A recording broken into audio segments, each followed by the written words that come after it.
chili mac. So we have a ground beef, then tomato dice, and chili beans, and we put a 1 tablespoon of chili powder. So I don't have a,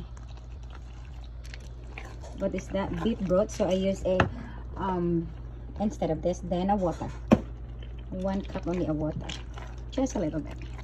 And we're gonna put some cheese, the Velveeta cheese, then bell pepper, onions, and garlic. Yay!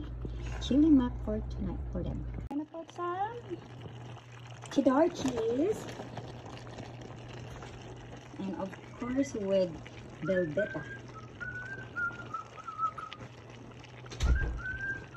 All right. Ooh. Yeah, I added more noodles and I'm out of macaroni, so yay. See you later. Recording me. All right. You're always recording me. Time to recording now. When I look my best. Okay, time to The taste cheese it. isn't melted in it yet. That's okay, just taste it if it's okay now or need a salt. Well, how do I know if the cheese isn't melted in it yet? Reklamador eh.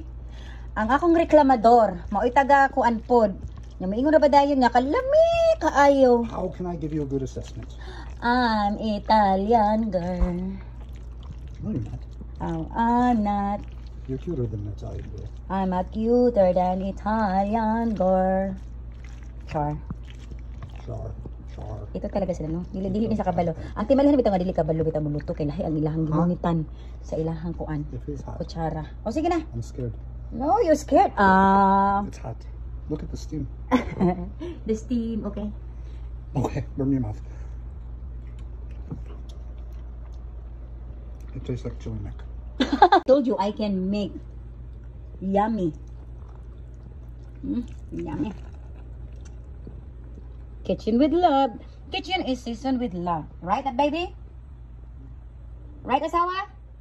Yeah. Kitchen is seasoned with love.